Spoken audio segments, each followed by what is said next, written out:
Eh bien, bonjour et bienvenue dans ce nouveau tutoriel de l'Académie du Web Design. Aujourd'hui, nous allons découvrir ensemble les nouveautés de la version 3.1 de CrocoBlock Jet Engine. Et vous allez voir, il y a quelques fonctionnalités particulièrement intéressantes. Alors, on se retrouve tout de suite sur le back-office de mon WordPress. Et la première des nouveautés, c'est la possibilité que nous donne Jet Engine de créer de nouvelles macros. Alors, d'abord, il faut comprendre ce que sont les macros dans Jet Engine. Donc une macro dans Jet Engine est un code qui est généré par Jet Engine et que l'on va pouvoir insérer dans les paramètres d'un widget ou dans les paramètres du constructeur de requêtes de Jet Engine de façon à paramétriser soit le widget lui-même, soit la requête elle-même. Alors pour comprendre les macros, il suffit d'aller faire une recherche sur macro Jet Engine. Là, vous en êtes tombé dans la base de connaissances, donc le guide des macros, qui va vous expliquer les macros qui jusqu'à présent étaient accessibles pour nous utilisateurs.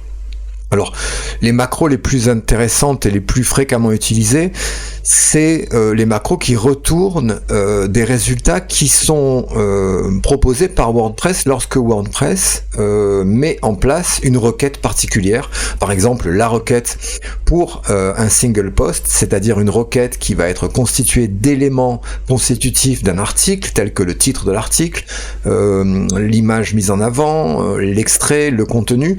Tout ça, ça va être accessible via une macro qui, par exemple, va nous récupérer dans le cadre d'une requête, et bien par exemple le current ID, donc la macro current_ID retourne le post qui est l'objet de la requête courante lorsque WordPress affiche les données d'un post.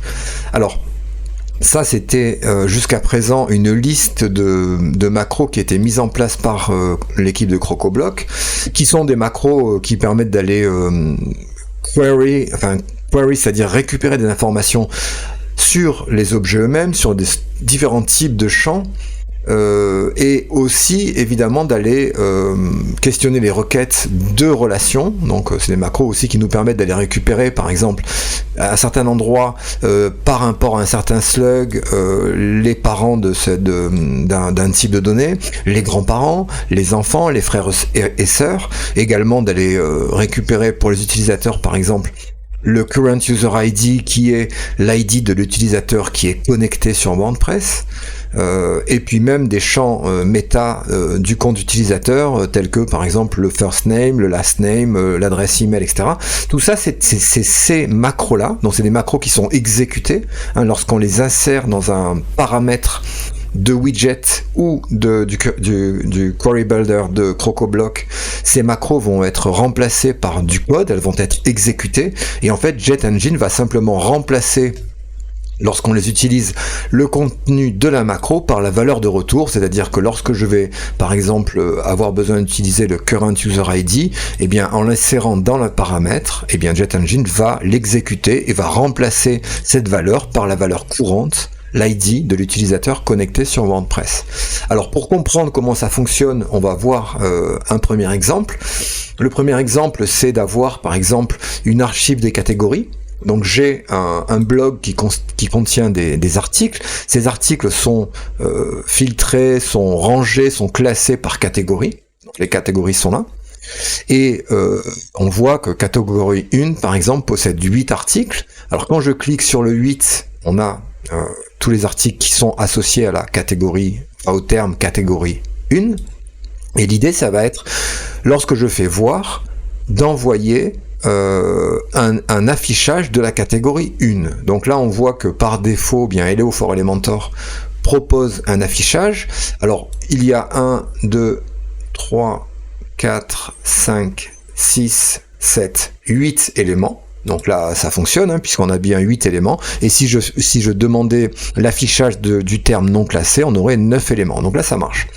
Par contre, on va surcharger cette archive et on va la faire nous-mêmes avec Elementor Pro. Donc je vais aller dans Theme Builder. Et là, je vais créer donc une nouvelle archive. Et cette archive-là, je vais donc l'associer à l'affichage de la catégorie. Donc l'idée, c'est, partant de là, je vais créer un certain design avec un listing que je vais insérer dans l'archive de mon terme de catégorie. Donc je vais déjà publier ma page Elementor, mon modèle, mon template d'archive de catégorie. Je vais l'associer aux catégories du blog, comme ceci. Donc ça, c'est la première étape est faite. La deuxième étape, ça va être d'aller créer un listing. Donc je vais dans Jet Engine, je vais créer un listing ici. Donc la source va être les articles. Là, c'est parfait.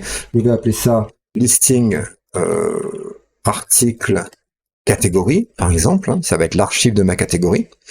Et je vais créer le listing. Donc de quoi je vais avoir besoin dans ce listing? Eh bien d'afficher des articles, puisque l'archive des termes de catégorie affiche une liste d'articles qui sont reliés aux termes de la requête. Donc je vais avoir besoin, je vais mettre le titre, donc je vais utiliser des dynamic fields pour rester dans Jet Engine. Donc je vais mettre dynamic field pour le titre de l'article, donc c'est celui-ci. Bon, je vais vite faire 2-3 petites modifications, voilà, pour que ce soit majuscule. Voilà, et là on va passer à 1.4m. Ensuite, je vais récupérer une image à la une, dynamic image, ici. Donc là, je vais récupérer l'image à la une. Voilà. Et puis on pourrait continuer comme ceci, mais bon, l'idée c'est de faire quelque chose de simple. Donc là, je vais m'arrêter là et je vais simplement mettre en même temps ici sur ce champ-là, en fait, éventuellement, on va mettre je vais aller... Non, mais on va rester comme ça, on va faire simple.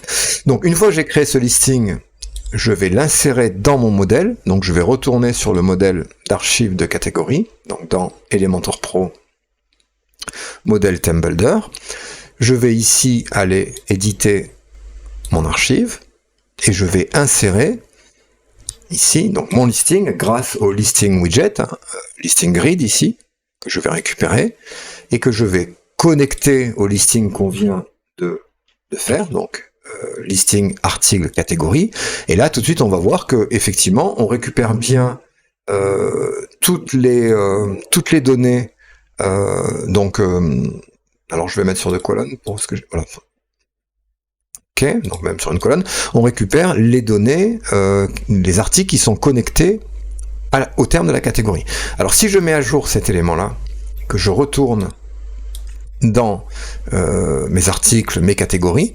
Donc je m'attends, si vous voulez, lorsque je veux voir la catégorie 1, je dois avoir 8 articles, c'est ceux qui sont associés, comme c'est stipulé dans WordPress, à la catégorie 1.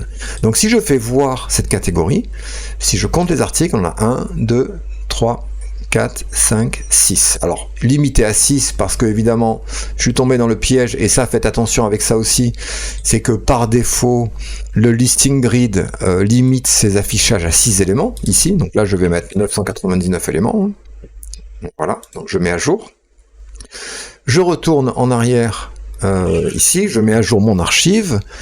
Et là, on va se rendre compte, la catégorie 1, donc c'est dans la requête ici, WordPress donc va utiliser ce slug pour récupérer, pour lancer une requête pour récupérer via les modèles qui sont stipulés dans le thème tous les éléments qui sont reliés à la catégorie 1. Or, on voit que ça ne marche pas, puisque là, on a évidemment tous les articles du site qui sont retournés. Alors, pourquoi ça ne marche pas? Parce que la requête qui était bien prise en compte par le thème Hello for Elementor dans le template qui était programmé, qui récupérait bien la requête, eh bien ça ne marche pas parce que nous avons fait un template Elementor Pro, mais ce qui manque maintenant, c'est de dire à Jet Engine, ok, ne récupère pas tous les articles, mais simplement ceux qui vont être issus de la requête, c'est-à-dire ceux qui vont être associés à la catégorie spécifiée ici, que ce soit la catégorie 1, 2, non classée, il faut que ce soit paramétré pour ça. Donc là, à ce moment-là, les macros interviennent. Donc là, j'ai simplement, si je veux récupérer la catégorie qui est ici dans la requête, je vais aller dans le guide des macros, voir un petit peu quelle est la requête qui, dans les requêtes fréquentes, puisque c'est très, très couramment utilisé, va être celle qui est la bonne. Et là, on voit qu'on a plusieurs current categories. On a... Alors ça c'est les tags, donc ça n'a rien à voir. Current terms, donc ça on a les terms, et on va avoir surtout queried term, c'est-à-dire le terme, le terme de taxonomie qui est l'objet de la requête, qui va nous retourner l'ID du terme sur la page d'archives ou sur un listing d'éléments de termes de taxonomie. C'est exactement ce qu'il nous faut. Donc on va prendre queried term ici. On va aller modifier donc notre archive Elementor. Et dans cette archive-là, nous allons cliquer sur le listing grid et nous allons nous diriger. Alors, on a plusieurs solutions pour faire ça. On pourrait passer par le query builder ici, en construisant une requête qui soit paramétrée via le query builder. Nous, on va le faire via la requête des articles. Je vais rajouter un élément dans post query. Ici, on va faire post and author. Voilà. Alors c'est une taxonomie query, c'est-à-dire qu'on va récupérer si vous voulez le paramètre, c'est un paramètre de taxonomie. Quelle taxonomie? C'est la taxonomie des catégories, puisque on pourrait aussi avoir des custom taxonomies ici. Bon là il n'y en a pas, il y a les tags et les formats. Je vais donc dire que je ne veux récupérer les articles des posts uniquement qui sont associés à la catégorie qui s'appelle des catégories et où le terme ID se trouve dans la liste des termes, où je pourrais mettre les ID de termes. Hein. Si je mets ici un ID de terme, ça fonctionne. C'est-à-dire que si ici je mets dans la catégorie ici, j'ai par exemple le terme catégorie 1 et je vois que c'est l'ID numéro 12 en bas de mon écran, hein, c'est ID égale 12. Donc si je mettais 12 ici, ça marcherait. Hein. Si ici je fais post taxonomy query in et là je fais 12, donc là, je vais avoir 1, 2, 3, 4, 5, 6, 7, 8 éléments. Donc là, ça fonctionne. Sauf que le problème, c'est que ça serait statique. Et donc, si je fais ça, eh bien, pour tous les affichages, j'aurai toujours la taxonomie qui s'appelle catégorie 1. Donc là, c'est là où entrent en jeu les macros. Donc là, je vais simplement lui dire, écoute, tu vas récupérer tous les articles qui sont reliés à la taxonomie, non pas que je vais te donner, mais que tu vas récupérer via la macro queried term de JetEngine qu'on a récupéré ici. Quand je fais ça et que je mets à jour, si je retourne dans mon affichage WordPress ici, hein, et si je vais questionner la catégorie 1 et je fais voir, eh bien je vais avoir 1, 2, 3, 4, 5, 6, 7, 8 éléments qui ressortent, donc ça marche très bien. Et si je prends la catégorie non classé, eh bien j'aurai 9 résultats, 1, 2, 3, 4, 5, 6, 7, 8 et 9. Donc c'est un moyen qui est super intéressant, et dans la version 3.1 de JetEngine, on a la possibilité non seulement d'utiliser toujours ces macros qui sont mis en place dans JetEngine, mais on a également un générateur de macros qui va nous permettre de créer la macro que l'on souhaite à partir des macros qui sont déjà existantes, à partir d'un certain contexte. Donc des macros qui seraient reliés à l'utilisateur courant, à l'utilisateur qui est l'objet de la requête, à l'auteur d'un custom content type, ou alors à des éléments qui sont en relation les uns avec les autres. Et donc il suffira finalement de prendre par exemple current ID, dans le contexte current user, avec un fallback, c'est-à-dire si jamais la valeur retournée est nulle, eh bien on retournerait par exemple aucun résultat. Et la macro qui va être générée ici, on va pouvoir la copier et l'utiliser n'importe où, là où on a des informations qui sont associées au widget, eh bien on pourra insérer la macro. Donc ça c'est très intéressant, ça ouvre quantité d'exemples intéressants, et je suis en train de travailler en ce moment sur une vidéo qui va prendre un cas bien précis et qui va essayer de démontrer l'intérêt de ce générateur de macro. Dans le même ordre, dans la version 3.1 de JetEngine, on a également le Shortcode Generator qui a été amélioré, donc qui va nous permettre finalement de récupérer des données dans la base de données, quelles que soient les données, et d'en créer un shortcode qu'on pourra utiliser n'importe où dans WordPress. Donc ça c'est particulièrement intéressant, parce que par exemple si je souhaite récupérer une option que j'ai mis en place dans les pages d'options, eh bien je pourrais, alors bon moi j'ai pas d'option ici, mais je pourrais renseigner ces différents champs et ensuite copier le shortcode que je pourrais utiliser. Par exemple, une valeur en get d'URL qui s'appellerait par exemple test, eh bien Ça me permet, alors je peux en même temps filtrer et appliquer des callbacks à ce générateur de shortcode, et une fois que c'est fait, je peux même filtrer la sortie, hein, par exemple ici en mettant une balise div avant et après la valeur retournée, je copie ça, et ce shortcode là, je peux l'utiliser n'importe où sur les pages. Alors un shortcode c'est très simple à utiliser, hein, dans Elementor, sous Gutenberg ou sous n'importe quel page builder, on l'utilise très simplement. Mais ça c'est une ouverture vers la récupération de metadata dans les post types, dans les custom content type, dans pas mal d'endroits différents, qui va nous permettre bien d'en faire un shortcode qu'on pourra utiliser beaucoup plus simplement. Donc ça c'est très intéressant. Enfin, il y a également le Query Builder qui a été modifié dans la version 3.1. Le Query Builder maintenant nous permet d'aller mettre en place une requête. Alors maintenant on peut mettre une requête sur les articles, sur les termes de taxonomie, sur les utilisateurs de WordPress, sur les commentaires, une requête en SQL qu'on peut créer de toutes pièces à partir du langage lui-même, mais on peut également maintenant venir effectuer une requête dans les répéteurs. Donc ça veut dire qu'on peut prendre un répéteur et venir établir une requête pour ne récupérer que certains éléments de ce répéteur. Donc ça c'est très intéressant, c'est la nouveauté de cette version 3.1. Bon, les autres étaient déjà en place, la REST API également, on peut également d'un endpoint de REST API créer une requête pour le filtrer et pouvoir l'utiliser en affichage sur le front-end. Donc c'est aussi une nouveauté de cette version 3.1. Enfin, on a dans la version 3.1 également une nouveauté, c'est les visibilités d'éléments. Alors ces visibilités-là, il faut les activer ici dans les options de Jet Engine. On a Dynamic Visibility for Widgets and Sections ici. Donc en l'activant ici, on a dans cette visibilité-là maintenant bien beaucoup plus de possibilités.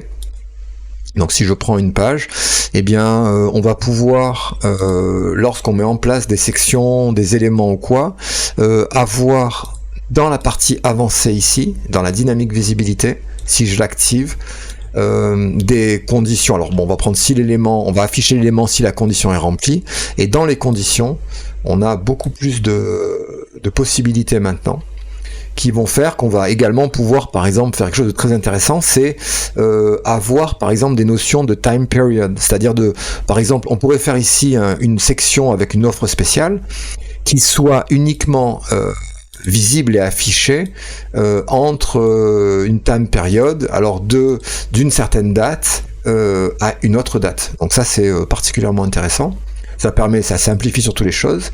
On peut aussi, par exemple, avoir le magasin est fermé et rajouter uniquement que ce soit affiché, par exemple, le dimanche. Alors le dimanche, on va marquer notre magasin est fermé.